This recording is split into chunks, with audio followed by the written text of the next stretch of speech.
สบายดีวันนี้เราจะพาทุกคนมาเบิ่งภาพรวมของเว็บ110i เนาะรุ่น Audio ปี 2024ตัวนี้เป็นปีล่าสุดเนาะตัวนี้เขาปิดการขายแล้วลูกค้าผ่อนตัวนี้และแม่นแต่ก่อนเริ่มต้นอยู่ 30% ลูกค้าจ่ายเนาะผ่อนระยะ2ปีตัวนี้สำหรับลูกค้าคนอื่นๆเนาะสามารถผ่อนได้ตัวนี้จ่ายก่อนเริ่มต้นมีแต่ 15% ตัวนี้สามารถผ่อนยาวได้ปีนึง2ปี3ปีตัวนี้ส่วนว่าเรื่องของเอกสารเนาะเฮาใช้แต่บัตรประจำตัวหรือว่าสำเนาก๊อปปี้ก็ได้สามารถออกรถได้เลยบ่ต้องใช้ผู้ค้ำประกันเนาะทางคนนครหลวงและคนต่างแขงตัวนี้สามารถผ่อนได้เดี๋ยวเรามาเบิ่งภาพรวมกันเลยตัวนี้สำหรับรุ่นนี้เนาะจะเป็นรุ่นปี 2024 รุ่น Audio ตัวนี้สำหรับระบบจักรเนาะจะเป็นระบบ4เกียร์เนาะแบบวนตัวนี้เป็นระบบหัวฉีดตัวนี้ใช้น้ำมันด้วยหัวฉีดประหยัดน้ำมันได้ตัวนี้เด้ออัตราการสิ้นเปลืองน้ำมันนี่ประมาณอยู่ 76.9 ลักต่อลิตรตัวนี้โดยเฉลี่ยตัวนี้ขึ้นกับการใช้งานโดยจริงตัวนี้จะเป็นระบบจักรของมัน4เกียร์แบบวนด้วยหัวฉีดบนนี้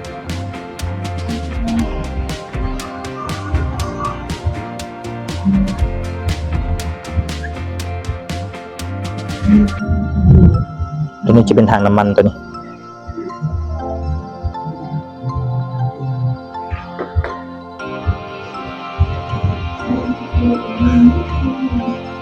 ้สำหรับขอบล้อเนาะขอบล้อที่ใส่สำหรับล้อหลังจะเป็นขนาดอยู่17คูณ 1.6 ตัวนี้และสำหรับขอบล้อทางด้านหน้าเนาะจะใส่อยู่ขนาดอยู่17คูณ 1.4 ตัวนี้สำหรับทางด้านหน้าส่วนว่าหยางเนาะหยางจะใส่ขนาดขอบอยู่70/90เนาะทางด้านหน้าส่วนว่าทางด้านหลังนี้จะใส่ขนาดอยู่80/90ตัวนี้ทรงสวยงามเลยเนาะสำหรับสีนี้จะเป็นสีแดงดำเด้อเอาจดทะเบียนออกมาก็จะเป็นสีแดงดำเนาะอยู่ในทะเบียนระบบตารถจะเป็นตา LED เนาะสำหรับตาไฟหลักมันตัวนี้ส่วนว่าตาลีทางด้านซ้ายและทางขวาเนาะด้านซ้ายด้านขวาจะเป็นตาแบบไซลอดทั่วไปตัวนี้จะบ่แม่น LED นี่สวยงามเลยตัวนี้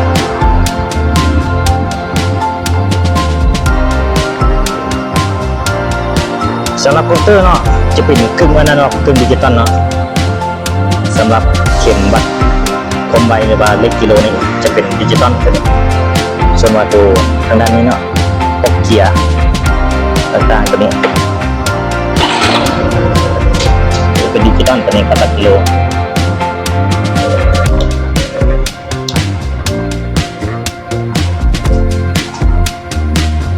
ระบบกระแจจะเป็นระบบกระแจล็อก2ชั้นแบบออโต้เนาะตัวอย่างล็อกคอระบบจะทำการล็อกปิดหัวกระแจแบบออโต้เลยตัวนี้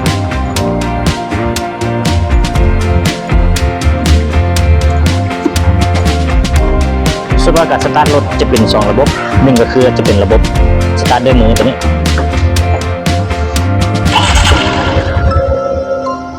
ส่วน2จะเป็นระบบสตาร์ทแบบ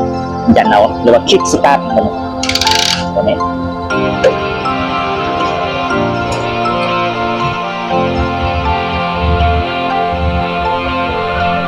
ลักษณะความสวยงามเลยตัวนี้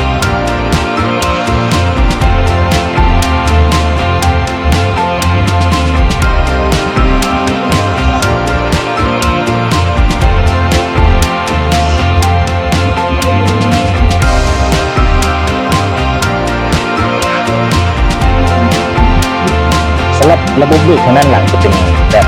กาเบรกดำเบรกเข้าไปกัน